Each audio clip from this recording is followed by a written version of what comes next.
Cette chronique ressources humaines est une présentation de Pratique, firme de services conseils en gestion des ressources humaines et en santé-sécurité au travail. Vous offrant une gamme complète de services en gestion de ressources humaines, en santé-sécurité, en formation et coaching, ainsi qu'en développement de compétences pour gestionnaires et supérieurs. Ah, c'est un plaisir de la retrouver pour une dernière fois cette saison. Caroline Ouellette de chez Pratique, elle est consultante en ressources humaines et en santé-sécurité au travail, coach d'affaires certifiée, présidente chez Pratique et collaboratrice dans les 100 000 matins.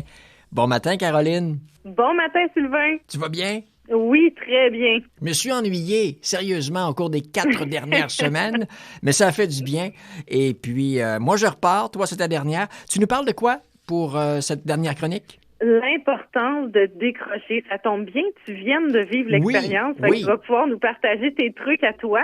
Oui. Mais je veux vraiment parler de ce phénomène-là. Puis en plus, on va arriver dans le moment des vacances, là. Donc, la nécessité de décrocher, ce serait notre sujet de la journée aujourd'hui. Ça prend combien de temps pour pouvoir décrocher? Est-ce qu'on peut décrocher même si on a une semaine de vacances, 2 semaines? Malheureusement, les gens, souvent, quand ils sont dans un poste de gestionnaire, vont prendre un jeudi, vendredi, coller avec un lundi puis une fin de semaine, 4-5 jours, mais c'est rarement suffisant. Je vous dirais qu'après la fin de la 2e semaine de vacances, on commence à décrocher. Donc, c'est sûr que si on peut prendre un 3 ou un 4 semaines, comme certains chanceux, et là, on décroche vraiment pleinement, mais ça prend du temps, puis ça dépend aussi de chaque personne. Il y en a qui ont la capacité de décrocher facilement, d'autres que non. Donc, c'est vraiment important d'être capable de pouvoir se vider l'esprit. Je veux qu'on parle... Oui, et je veux qu'on vas-y. parle rapidement des téléphones intelligents, parce que ça, pour ne pas décrocher, c'est génial. Tu reçois tes courriels au fur et à mesure. Il faut, ça prend une discipline pour décrocher, je pense. Ça prend une énorme discipline, ou enlever l'application pendant le temps où on est en vacances et la remettre au retour, ou enlever les notifications, ou activer que la boîte courriel personnelle et non celle du travail. Bref, on vient de donner 3-4 options possibles, mais on oublie souvent de le faire avant de partir en vacances. Et là, à ce moment-là, à tous les 2-3 jours ou à toutes les 2-3 heures, on va aller jeter un coup d'œil à ce qu'on a reçu comme courriel. Et là, on fait un peu d'anxiété sur ce qui va être bien géré ou pas bien géré. Ça fait en sorte que finalement, on n'a pas décroché vraiment. Donc, ça, c'est un très bon point, Sylvain, que tu apportes. Est-ce que tu as réussi, toi, à décrocher de ton téléphone intelligent? Honnêtement, non. Non, un petit coup d'œil à chaque jour, sans en faire une maladie, mais un petit coup d'œil à chaque jour, parce que ça évite d'en avoir par-dessus les épaules quand tu reviens. Ça, ce sera le sujet d'une autre chronique. Est-ce que ça se planifie, donc, des vacances? Est-ce que on part avec un plan, puis telle semaine, on s'en va là, puis tel jour, on fait ci? Ou si on se laisse aller comme ça nous tente, finalement? J'aime beaucoup l'idée de ne rien faire. Ça permet de pouvoir ne pas être branché comme on le fait tout le temps sur le 600 volts, à travailler beaucoup, à avoir un horaire organisé de 8 heures le matin à 6 heures le soir. Donc, si on peut ne pas planifier de choses, ou du moins le moins possible, ça nous permet de pouvoir respecter notre rythme naturel.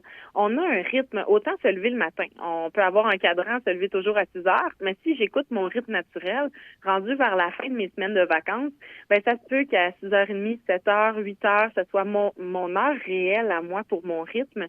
Donc, si je me book un paquet d'activités puis que je suis toujours partie ou dans les valises pendant les vacances, je suis pas reposée. Puis, j'ai pas appris à écouter dans le moment présent qu'est-ce que j'ai le goût de faire vraiment, puis ce que j'ai besoin comme repos ou comme niveau d'activité ou d'énergie. Parce que le but, c'est de revenir reposer en pleine forme pour repartir au travail avec le plus d'atouts possible. Exactement. Si, quand on est prêt de revenir au travail, par exemple, ceux qui prennent des jeudis, vendredis avec des lundis collés sur des fins de semaine, mais qui se donnent pas plus de temps que ça, si le lundi ou le mardi, quand on revient au travail, on a les dents serrées, on est fâché, on a l'impression de ne pas avoir profité pleinement, c'est sûr qu'on accumule à chaque fois ce sentiment-là et on vient pas s'offrir le plaisir nécessaire ou le temps nécessaire pour réellement décrocher. Donc, ce qu'on veut, c'est être capable de pouvoir relaxer puis profiter de la vie, là. On n'est pas là que pour travailler, ça, il faut se le dire. Et il faut aussi avoir des fois des passe-temps ou des passions pour pouvoir se sortir du quotidien du travail et de la réalité habituelle. Ne pas culpabiliser, donc, si on dit je m'occupe de rien, je travaille pas, mais pas du tout, et puis on verra ça au retour. Le faire sans se sentir coupable, même si on est 2-3 jours où on fait absolument rien. Exactement. Si on planifie à nos vacances de faire le ménage du garage, de faire le ménage de 4-5 autres pièces, ben là, on arrive la dernière journée avant de revenir au travail, puis on est déjà épuisé avant même de recommencer à travailler.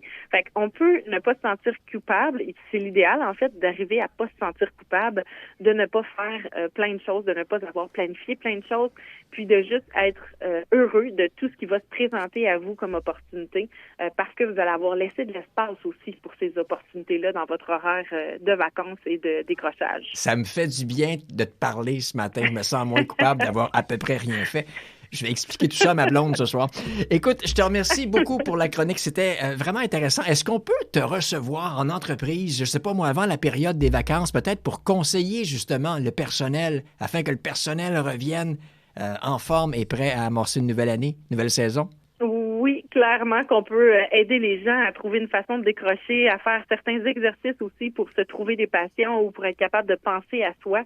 Il y a plein d'exercices qui existent et à ce moment-là, souvent, j'ajoute à ça ma formation de yoga, donc ça vient nous aider à se détendre et à profiter du moment.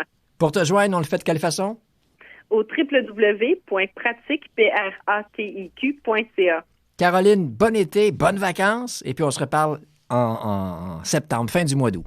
Merci beaucoup à vous aussi. Salut. Passion, rigueur, authenticité, travail d'équipe, innovation et qualité. Pratique, votre firme RH dans l'Anaudière. Plus d'informations, pratique.ca. Suivez-nous sur Facebook.